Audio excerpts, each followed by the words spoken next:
Hello, everyone. Today, we are very happy to have Executive Director, Head of Workplace Technology and IT for one of the top global investment banks. Thank you for joining me today. Hi, I'm very happy to be with you. Thank you very much. So, first question is, what was your role in the investment bank? Yes, my role was to direct a 260-person group that, through accountable managers, with responsibility for overall delivery of workplace technology to support internal users across different parts of all the different divisions inside the investment bank and inside the company. The technologies include desktop and laptop computing, market data, email, and messaging. So, how did you get your job and what were the prerequisites for it? Yeah, I mean, for this particular job, I mean, it's really building up over a career of different successes and different roles previous to that. So I would say successful track record in deploying and supporting technologies, strong communication and collaborative skills, customer service mindset, project and people and financial management, having those abilities. Early in my career, before I started my career, I graduated from NYU's Stern School of Business with a Bachelor of Science degree majoring in information systems. So I was already heading towards a technology track from my college career, but it also combined business studies, which include accounting and finance and so forth. I also have an MBA from Northwestern University's Kellogg School of Management to expand my business knowledge as well in training. Yeah. So, what was your personal career trajectory into getting this position as Head of Workplace Technology? Yeah, so after college or during college, I was an intern in the music industry at first because that was my actual interest. I wanted to be a musician, and working in the music industry was like a natural progression of pursuing that interest. And then I took my first job in that. However, by the time I graduated and I looked at the different roles, I was more interested in technology roles. So that's how I started. And I started in my first job deploying and supporting PCs and Macintoshes and building computer networks. And everything back then was really brand new. You really were learning by doing. You did by learning. I was reading a lot of magazines, a lot of texts on technologies and how to deploy them. So it was a very exciting time. After a few years of this, I also wanted to get into a company that invested more in technology, made more money, and in a faster growing industry. And I was actually interested also going to Asia to work, which I did. And I started then working in the financial industry over the next 15 years in different roles at financial firms. So, what is a day in your life like in this role? A day in my life, well, it can be very varied and interesting. There's no shortage of new and interesting things that happen. So it's not a very boring type of job where everything's the same. So a typical day, if you can call one, it can include meeting and speaking with my team members to resolve some service disruptions from a technology not working well, to tracking progress on projects that we're working on, and also talking to internal clients, internal users about what they need for their technology, any issues they have, and their plans for using new technologies. I also communicate with my own manager, and managers across different regions and across around the world to make sure that we're on track with what we're supposed to be doing and highlighting any other issues. And that's just during the day. And because these are global firms, typically the day extends into evenings, so I get into conference calls or calls with colleagues around the world to raise issues, escalate problems, get more resources, get more support, do more planning and resourcing for the global project and coordination. So it can be so it's very varied, and it can be a long day, but very interesting because you really feel like you have impact globally for the whole firm. So So, how much would you say you had to work on, let's say, the weekends or in hours, like extended hours? Do you think that was a thing that happened often, or not really?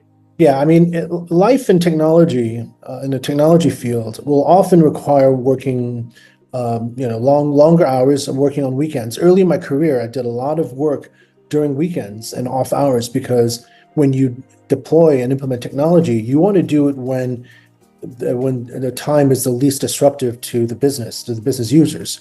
So in your own time zone, and nowadays the businesses are global and they run 24 hours. So it's also hard to find the right time. But usually you do things where it's the least impactful. So you do things at different times around the world and typically also over the weekends. So a lot of weekend work. But as I took on more and more leadership roles, the need for weekend work was a little bit less, unless I had to oversee something happening major that was happening over the weekend, where I had to be on site, such as building out a new office, building out a new data center.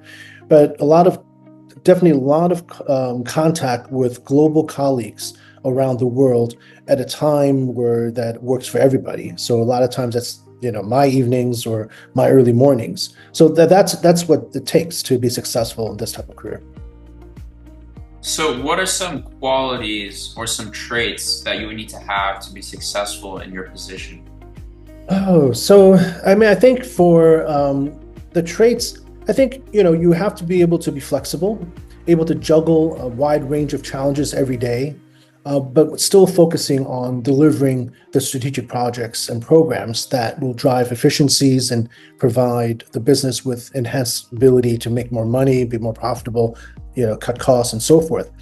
And and also to have some kind of technical expertise in one of the areas of the areas you cover. As you get more senior and you have more, let's say, get into more management, sometimes you're going to have to rely on others' expertise because you can't be an expert in every single thing. So a lot of technologies take up a lot of expertise from different fields.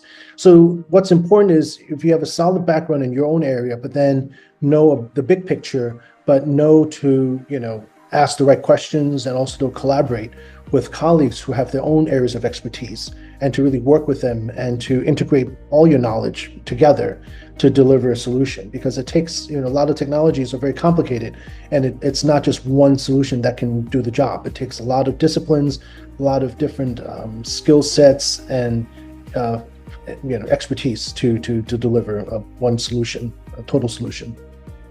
So, what are some main pieces of advice you would give to kids that are like my age or maybe a little older who want to pursue this career? Yeah, that's a good question. I think, obviously this is in the technology, it would require, taking like the STEM courses, math, science, obviously reading and writing, ELA, at a high school level, as much advanced classes in math and science as possible. And then also, because it's a business, if you're interested in the financial industry, learning about economics, about finance and accounting, depending on where you are, high school economics, macro, and so forth, and in college, getting into those areas. So combining that is very important. Knowing how businesses work, how to apply the technology to businesses is very important.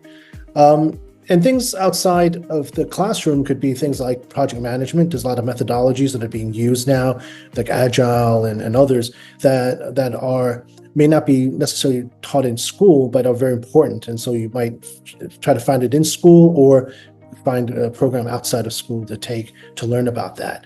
And extracurricular activities are important to help you build your leadership skills, teamwork skills, and other things, in project management. And if you start a club with an initiative to do some major thing, then start to finish to accomplish something, it takes project management skills as well as collaboration skills. So those are things that can help you build your quote unquote resume even while you're in school. Staying current on technology and whatever industry you want to go into in the financial industry, what are the changes? So when you talk to recruiters and talk to people in the business that you seem to know what you're talking about and you're current, that can help make you stand out especially when there's so much new technologies coming out, new business developments all the time.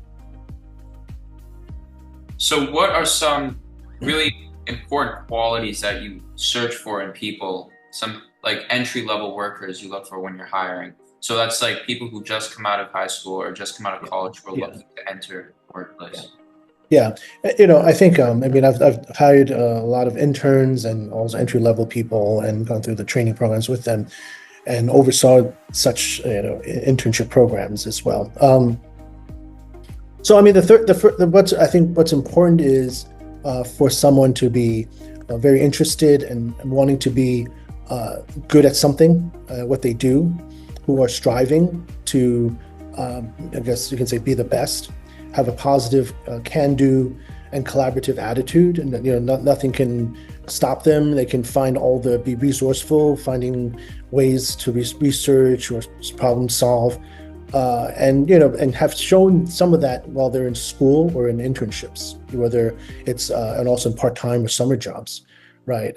Showing the strong desire to learn more and continue to improve, and not being afraid of hard work. Those are things I look for. So I guess like a final question, like a bonus question, Okay. if it's one thing that you could change going back in your career, what would it be? One thing I could change going back in my career. It's kind of tough because sometimes as you grow, you find new things that you're interested in. So for me, I was very much into wanting to be a musician, but then after time, I said I wanted to do something different. And I think the key thing is to be able to be flexible and know what to do to get to the next thing, whether it's up or in the same field, or if you decide, this is not for you, to do the thing that you think do what's needed to change your path by researching, by learning and teaching yourself.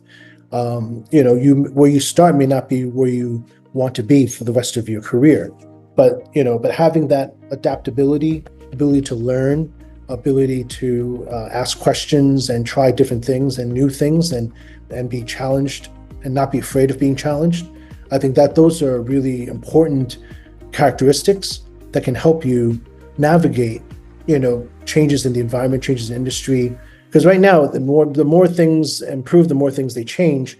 So we are in the dawn of AI, artificial intelligence. So that has ramifications for whole industries and career paths that once were, but not any longer. So as students right now, keep your eyes open and watch the developments to see what careers will really be enhanced by the technological changes that happen, so that you're on top of it rather than behind, so that you're going through a career where, it's now being, quote unquote, replaced by new technologies and developments. So I think the flexibility and adaptability, I think are things that have helped me through my career in saying, okay, this is what I want to do and not something I want to do differently. All right.